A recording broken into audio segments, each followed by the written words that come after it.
कल्याण करणारी कल्याणी आहे। ती शक्ती स्वरूप असणारी भगवती वाङ्मय रूपाने कशी आहे ही जाणत असताना आपण कथेच्या माध्यमातून जन्मोजन्मापासून असणारे आपल्यामधले जेही विकार आहेत, दोष आहेत, ते दूर करण्याचा प्रयत्न करत आहोत।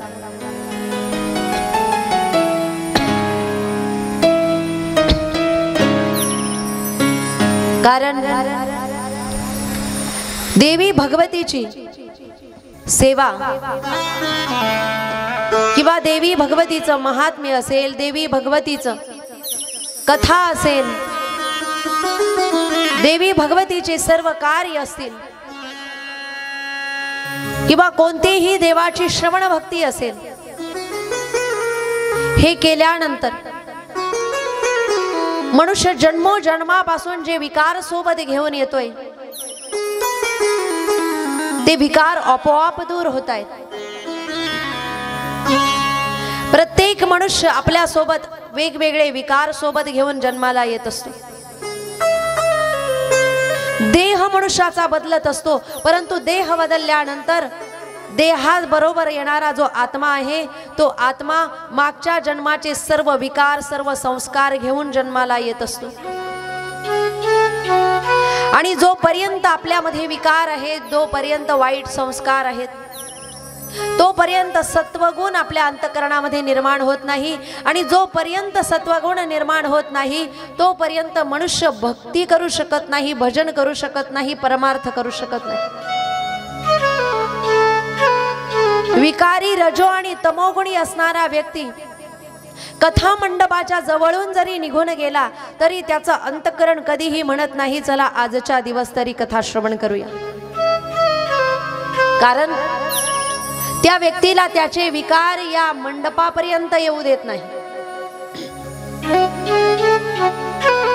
म्हणून ज्या अर्थी आपण सर्वजण या ज्ञान मंडपामध्ये येऊन बसलेलो आहे त्या अर्थी खरोखरच आपल्या सत्वगुणाने मान वर काढून आपल्याला या मंडपापर्यंत आणलेलं आहे।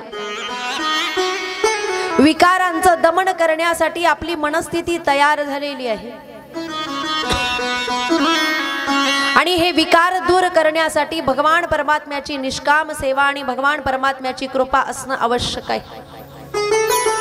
परंतु भगवान परमात्म्याची कृपा होण्याच्याही आधी मनुष्याला जीवनामध्ये 4 मुख्य कृपा आवश्यक असतात। पहिली कृपा आहे मनाची कृपा।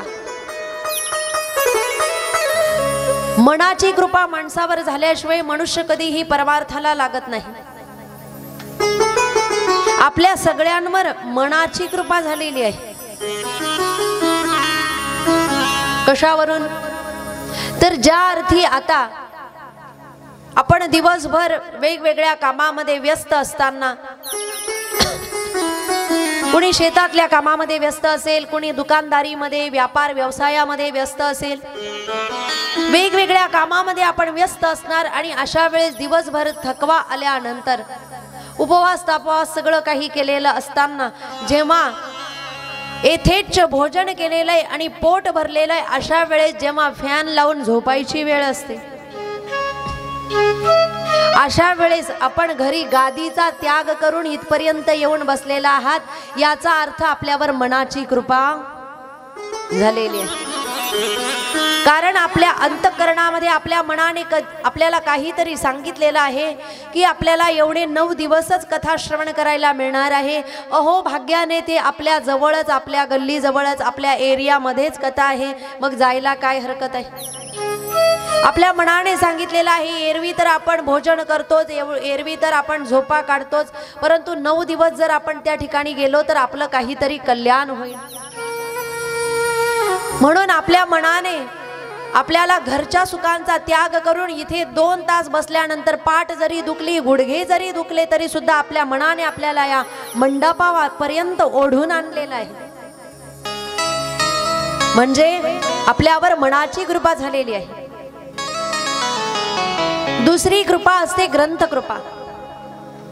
जेव्हा मनुष्य एखाद्या ग्रंथाचं पुन्हा पुन्हा पारायण करतोय, वाचन करतोय, त्यावेळेस त्या ग्रंथाची कृपा ही मनुष्यावर होत असते.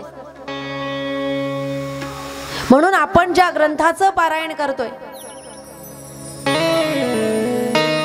त्या ग्रंथाचं नेहमी पूजन केलं पाहिजे. कारण त्या ग्रंथाची कृपा आपल्यावर होत असते, ते शब्द आपल्यावर प्रसन्न होत असतात. त्याच्यातली जी शक्ती आहे ती प्रसन्न होऊन आपल्यावर कृपा करत असते. म्हणून दुसरी कृपा असते ग्रंथ कृपा.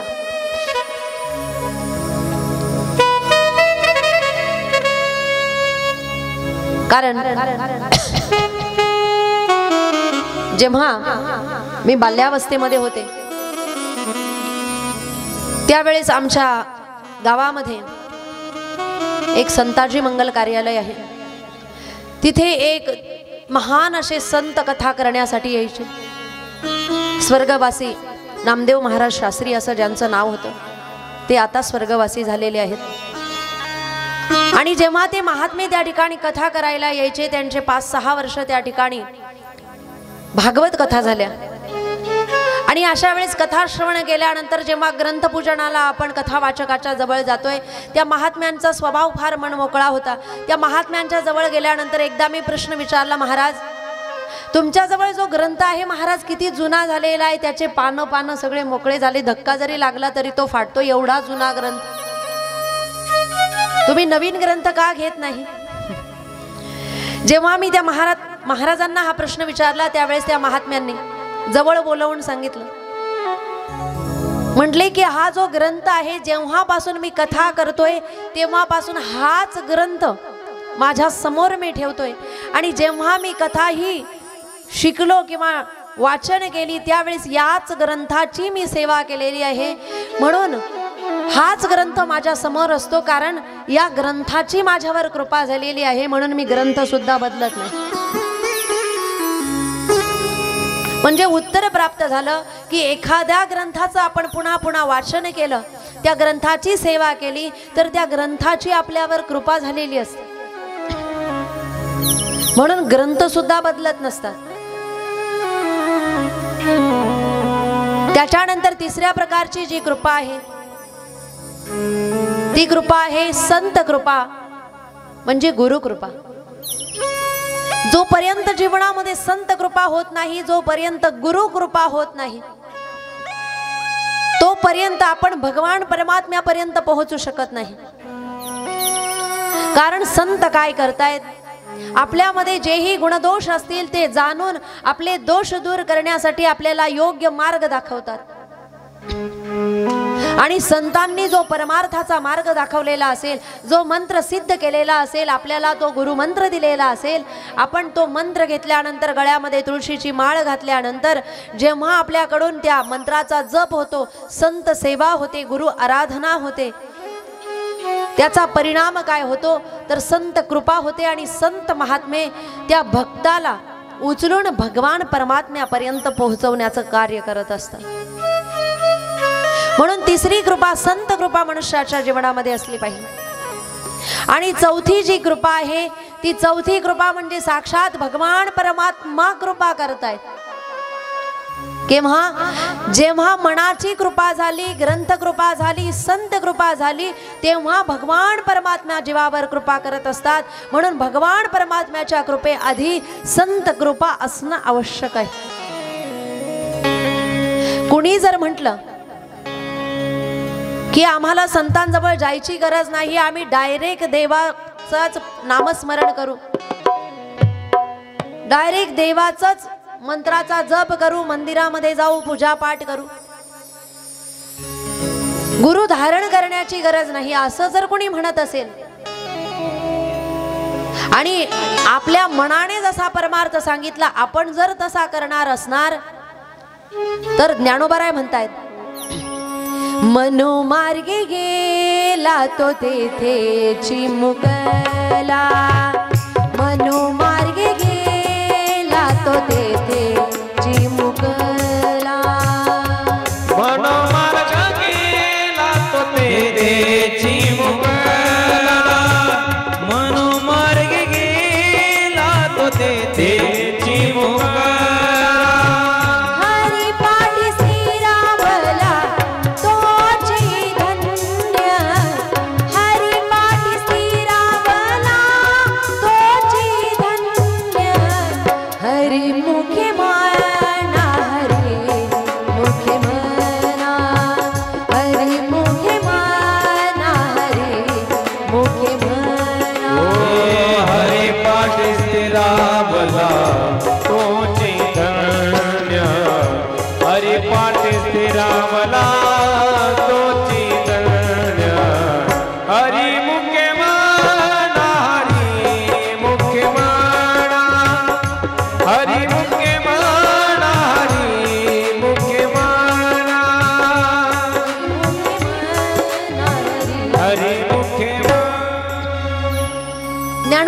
म्हणतायत म्हणो मार्गे गेला तो तेथेची मुकला.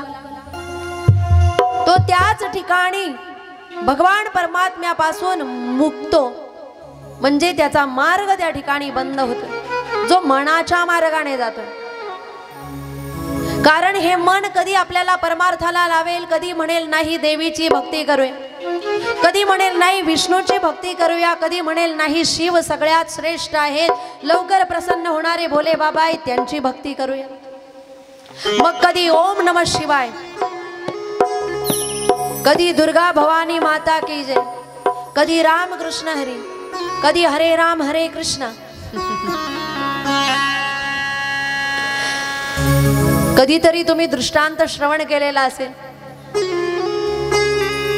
की नौकेमध्ये बसलेला व्यक्ती ज्या वेळेस समुद्राच्या मध्यावर नौका गेली, अतिशय जोराने वारा यायला लागला आणि जेव्हा ती नौका डगमगायला लागली त्यावेळेस त्याने देवाचं नाव घ्यायला सुरुवात केली. हे गणेशजी महाराज, लवकरात लवकर या गजानन गणेश आणि मला वाचवा. गणपती बाप्पा जसे येणार तेवढ्यात तो म्हणायचा भोलेनाथ लवकरात लवकर या आणि मला वाचवा. आता मृत्यू समोर होता म्हणून अंतःकरणापासून त्या ठिकाणी प्रार्थना बाहेर पडायची. आणि जो अंतःकरणापासून देवाला प्रार्थना करतोय भगवान परमात्म्याला एका आवाजात ऐकायला जातंय. केव्हा? जेव्हा अंतःकरणापासून स्मरण केलं तेव्हा. मग तो म्हणायचा हे दुर्गा मा, तुम्ही तर सगळ्यांना वाचवणारे आहात, मला का वाचवायला येत नाही? दुर्गा माता निघणार तेवढ्यात हे हनुमानजी महाराज कधी उड्डाण करणार आणि मला वाचवणार. देव म्हणायचे दुर्गा माता निघणार, त्यावेळेस हनुमानजीचं नाव घेतल्याबरोबर दुर्गा माता म्हणायच्या नाही हनुमानजी जातील, माझी काय गरज आहे. असं करता करता ती नौका पाण्यामध्ये बुडाली आणि तो व्यक्ती सुद्धा एक ना धड भाराभर चिंध्या. म्हणून मनुष्याचं चित्तवृत्ती, मनुष्याचं मन स्थिर असलं पाहिजे.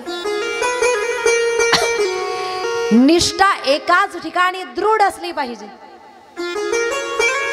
एकदा की देवाला पती मानलं की मानलं मरेपर्यंत, एकदा की देवाला माता मानलं किंवा पिता मानलं तर शेवटपर्यंत माताच समजायचं आहे. एक कोणता तरी भाव निश्चित करायचा आहे. एकदा की भगवान परमात्म्याला पुत्र मानलं म्हणजे जेही मानलं ते शेवटपर्यंत मानून ठेवायचं. ते नातं भगवान परमात्म्याशी, तो संबंध भगवान परमात्म्याशी शेवटपर्यंत ठेवायचा. एकच इष्टदेव. म्हणून मनाच्या मार्गाने जर आपण गेलो तर आपला कधीही उद्धार होऊ शकत नाही. मन कधी फसवणार याची गॅरंटी नाही. पण संत महात्मे असे असतात, एखादा साधक जरी परिपूर्ण नसेल तर ते संत महात्मे त्या साधकाला परिपूर्ण करण्यासाठी प्रयत्न करतात. एखाद्या साधकाच्या अंतःकरणामध्ये वेगवेगळ्या शंका जरी असतील तरी त्या शंका दूर करत असताना जरुरी नाही की तो गुरूंजवळ जाऊन त्याने प्रश्न विचारला पाहिजे. तो ज्याही ठिकाणी बसेल सत्संगामध्ये आपोआप अंतःकरणातल्या प्रश्नांचे उत्तर सत्संगामध्ये प्राप्त होत असतात. आपल्याला प्रश्न विचारायची सुद्धा गरज पडत नाही. म्हणजे गुरु जे आहेत ते आपल्याला योग्य मार्गाने नेत असतात. आपल्याला कुठेही चुकू देत नाही, भटकू देत नाही, आपलं मन विचलित होऊ देत नाही.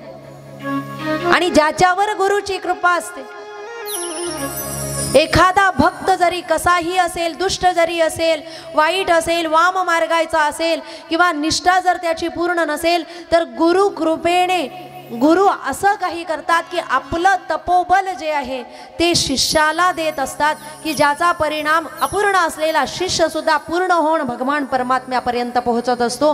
ही गुरु कृपेचा परिणाम आहे.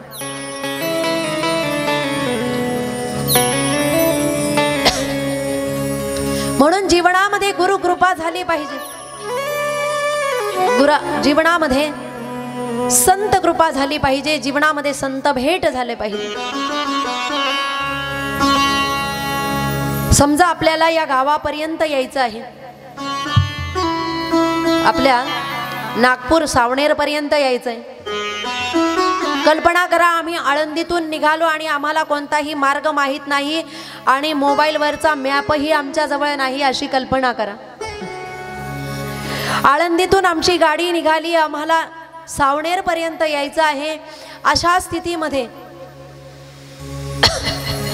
आम्हाला येत असताना बराच विचार करावा लागेल. ज्यांना रस्ता माहीत आहे त्यांना विचारावं लागेल आम्ही कोणत्या मार्गाने जायचं, कोणता मार्ग योग्य आहे, कोणता बरोबर आहे. आणि आम्हाला ठिकठिकाणी थांबून विचारावं लागेल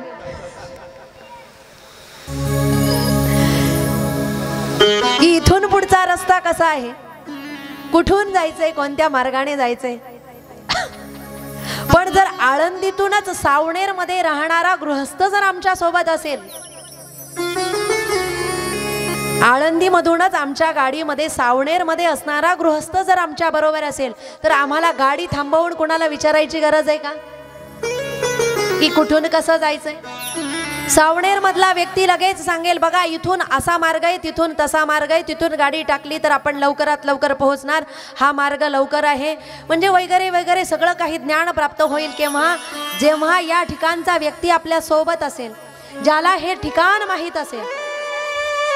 तशाच पद्धतीने संत महात्म्यांना देव माहीत आहे, त्यांना भगवान परमात्मा भेटलेले असतात. भगवान परमात्मा कसे भेटतात, कुठे भेटतात, कोणत्या मंत्राने भेटतात, काय केल्यानंतर भगवान परमात्मा भेटतायत आणि कोणत्या दुर्गुणांचा त्याग केल्यानंतर भगवंताची कृपा होते, याचं समस्त संपूर्ण ज्ञान त्या संतांजवळ, त्या गुरूंजवळ असतं. आणि जेव्हा त्यांची कृपा आपल्या सोबत असेल, त्यांनी दिलेला मंत्र आपल्या सोबत असेल, त्यावेळेस आपण भटकणार नाही, चुकणार नाही, फसणार नाही, डायरेक्ट देवापर्यंत जाऊन पोहोचणार. म्हणून जीवनामध्ये संत भेट आणि संत कृपा फार महत्वाची. म्हणून भगवान परमात्म्याला एकच विनंती करूया की हे प्रभो, आमच्याही जीवनामध्ये अशा दिव्य संतांची भेट आम्हाला होऊ द्या की ज्यांच्यामुळे आमच्यावर तुमचीही कृपा होईल. विनंती करूया प्रभो. मेरा तार हरि से जोड़े ऐसा कोई संत मिले, मेरा तार हरि से जोड़े ऐसा कोई संत मिले.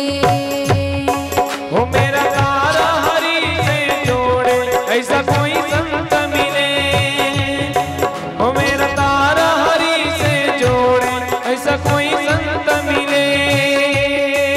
मेरा तार हरि से जोड़े ऐसा कोई संत मिले, मेरा तार हरि से जोड़े ऐसा कोई संत मिले.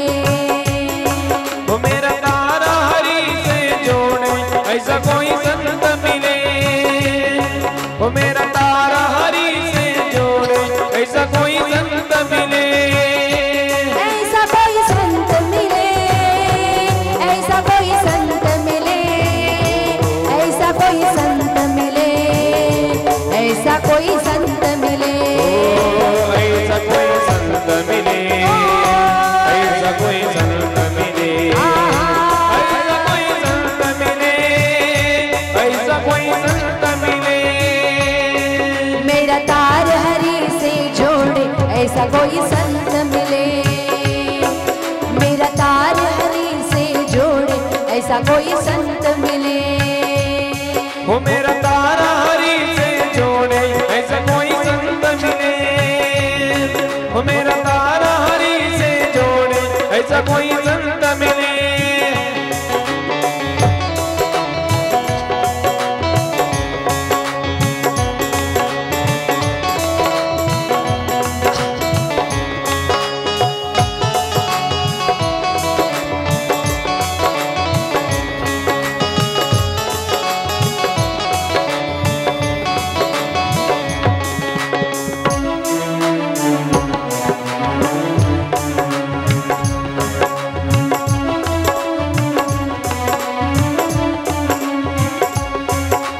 टूटा तार हुआ अंधियारा, हरि दिखे ना हरि का द्वारा.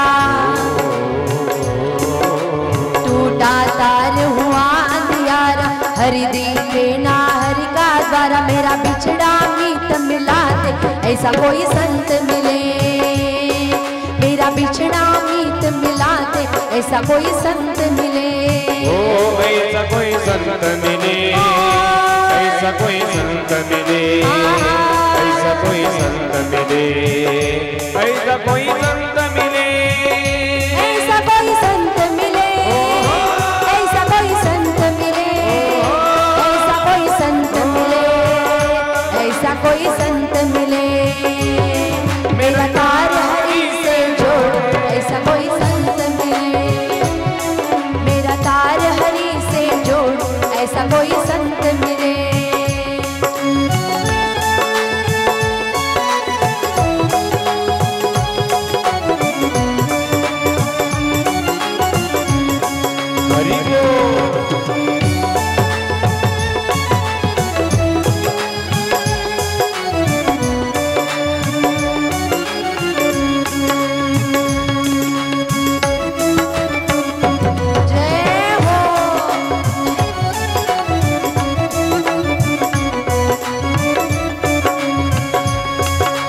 जोड़े तार करे उजियारा, अंतर में न रहे अंधियारा। जोड़े तार करे उजियारा, अंतर में न रहे अंधियारा। मेरा आत्म रूप दिखा दे, ऐसा कोई संत मिले। मेरा आत्म रूप दिखा दे, ऐसा कोई संत मिले। ओ ऐसा कोई संत मिले, ऐसा कोई संत मिले, ऐसा कोई संत मिले, ऐसा कोई संत मिले, ऐसा कोई संत मिले, ऐसा कोई संत मिले, ऐसा कोई संत मिले, ऐसा कोई संत मिले। मेरा तारा हरि से जोड़े, ऐसा कोई संत मिले। मेरा तारा हरि से जोड़े, ऐसा कोई संत मिले।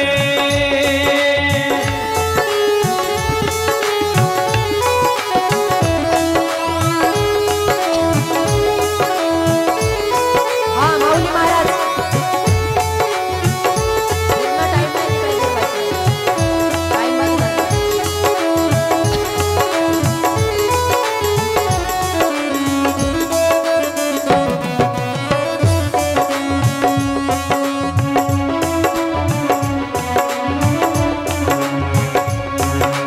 जब मैं अटकूं, जब मैं भटकूं, हरि के मिलन को जब मैं तड़पूं। जब मैं अटकूं, जब मैं भटकूं, हरि के मिलन को जब मैं तड़पूं। मेरी बाह पकड़ के मिला दे, ऐसा कोई संत मिले। मेरी बाह पकड़ के मिला दे, ऐसा कोई संत मिले। ओ ऐसा कोई संत मिले, ऐसा कोई संत मिले, ऐसा कोई संत मिले, ऐसा कोई संत मिले, ऐसा कोई संत मिले, ऐसा कोई संत मिले, ऐसा कोई संत मिले, ऐसा कोई संत मिले। मेरा तारा हरि से जोड़े, ऐसा कोई संत मिले।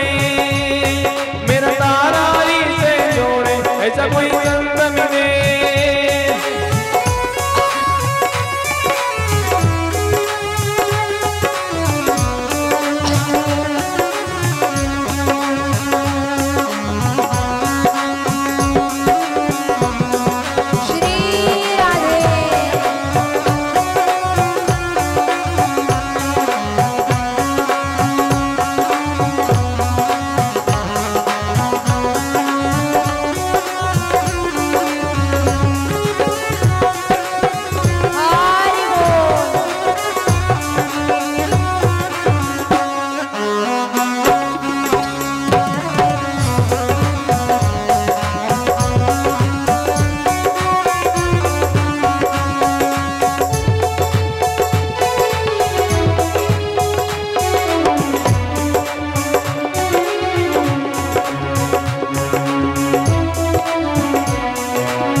हंस कर जाए हमारा,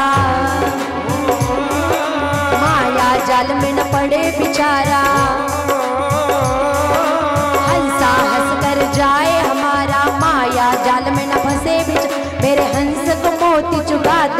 ऐसा कोई संत मिले, मेरे हंस को मोती चुगा दे, ऐसा कोई संत मिले।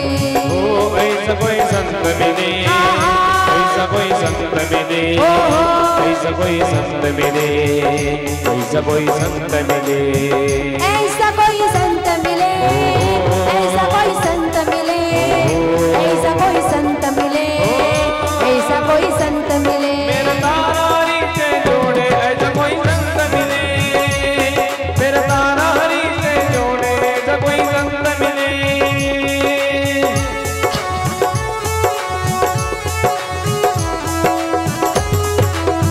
श्री राधे।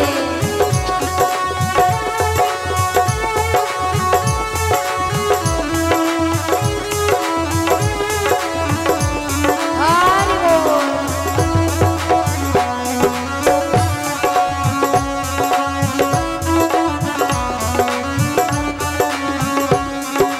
निज में निज का बोध करा दे, हरे पाप हरि हर से मिला दे।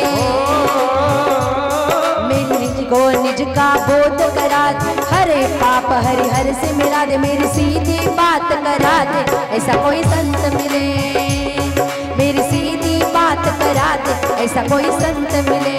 ओ ऐसा कोई संत मिले, ऐसा कोई संत मिले, ऐसा कोई संत मिले,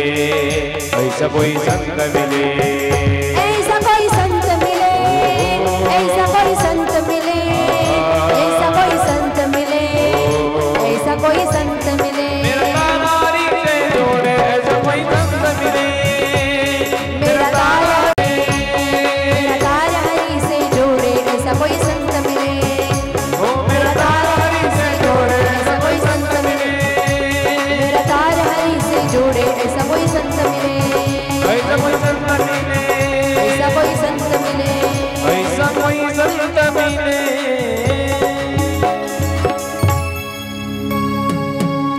मेरी सीधी बात करा दे, ऐसा कोई संत मिले, ऐसा कोई संत मिले, ऐसा कोई संत मिले, ऐसा कोई संत मिले, ऐसा कोई संत मिले।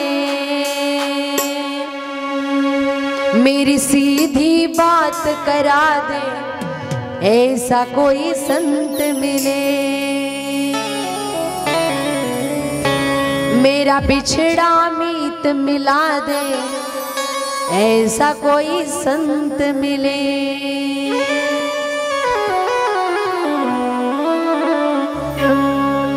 संत भेट जीवनामध्ये महत्वाची आहे